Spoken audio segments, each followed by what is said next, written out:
លើកឡើងតទៅនឹងការដែលខ្ញុំស្ដាប់ជ្រើសស្ដាប់សម្ដីអ្នកដទៃច្រើននៅពេលដែលគេនិយាយមិនល្អពីយើងហើយវាប៉ះពាល់អារម្មណ៍ខ្ញុំមែនទែនហើយវានៅលើបន្លាចយើងរហូតអញ្ចឹងហើយខ្ញុំចង់ឲ្យពួកគាត់ផ្ដោតទៅលើខ្លួនឯងនៅពេលដែលគាត់ផ្ដោតទៅលើខ្លួនឯងអ្វីៗនឹងផ្លាស់ប្ដូរ 100% មកដូចខ្ញុំអញ្ចឹងនៅពេលខ្ញុំខ្ញុំផ្ដោតទៅលើខ្លួនឯងខ្ញុំ focus លើខ្លួនឯង everything change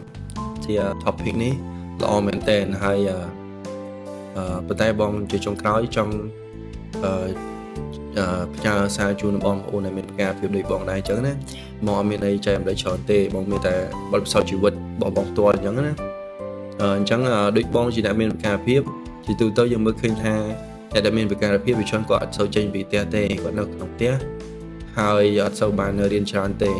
វាច្រើនគាត់ក្រហើយនៅតាមទីជនបទដូច្នេះហើយពួកយើងអត់សូវមានទំនុកចិត្តទេអត់សូវបានដើរហើយចេញមកស្គាល់មនុស្សម្នាខាងក្រៅចា៎អញ្ចឹងក៏យើងអត់សូវមានទំនុកចិត្តហើយ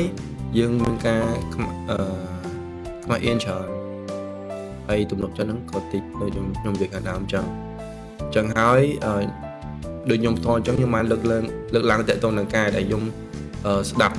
ជ្រើសស្ដាប់សម្ដីអ្នកដទៃច្រើននៅពេលដែលគេនិយាយមិនល្អពីយើងហើយវាប៉ះពាល់អារម្មណ៍ខ្ញុំមែនទែនហើយវានៅលើបន្លាចយើងរហូតអញ្ចឹងហើយខ្ញុំចង់ឲ្យពួកគាត់ផ្ដោតទៅលើខ្លួនឯងនៅពេលដែលគាត់ផ្ដោតទៅលើខ្លួនឯងអ្វីៗនឹងផ្លាស់ប្ដូរ 100% មកដូចខ្ញុំអញ្ចឹងនៅពេលខ្ញុំខ្ញុំផ្ដោតទៅលើខ្លួនឯងខ្ញុំ focus លើខ្លួនឯង everything change ហើយយើងចាប់ផ្ដើមមានទំនុកចិត្តយើងមានទំនុកចិត្តធ្វើអ្វីដែលយើងចង់ធ្វើមែនទែនហើយធ្វើវាដោយជោគជ័យដោយទំនុកចិត្ត 100% ដោយបងជាអ្នកកូននៅទីជនបទទេបងមិនមែនបានរៀនភាសាអង់គ្លេសច្រើនដូចគេទេបងធ្វើការតែសហគមន៍ហ្នឹងប៉ុន្តែទំនុកចិត្តអស់ហ្នឹងហើយដែលធ្វើឲ្យបងបានមានឱកាសតំណាងឲ្យសាលាតំណាងឲ្យប្រទេសកម្ពុជាទាំងមូលដែលក្នុងនាមជាជនមានប្រការភាពហើយមានវឌ្ឍនភាពមែនទែនចឹងហើយនៅពេលដែលយើងជឿជាក់លើខ្លួនឯងយើងអាចធ្វើបានអរគុណច្រើនណាស់ផ្ដល់ឱកាសចូលរួមនៅក្នុងកម្មវិធីហើយចែករំលែកបទពិសោធន៍ទាំងការតស៊ូទាំងការទទួលបានការរើសអើងទាំងការជំនះឧបសគ្គទាំងអស់ហ្នឹងរហូតមកដល់ថ្ងៃនេះបងអាច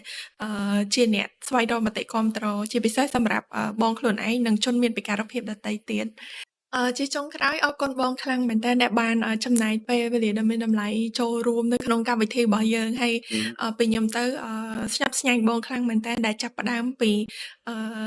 ជាកូនកសិករនៅខេត្តហើយតស៊ូរហូតបានបញ្ចប់ការសិក្សាហើយបានន័យថាជាអ្នកនាំយកសំឡេងយុវជនជាពិសេសអ្នកមានពិការភាពទៅកាន់ថ្នាក់អន្តរជាតិបន្ថែមទៀតអញ្ចឹង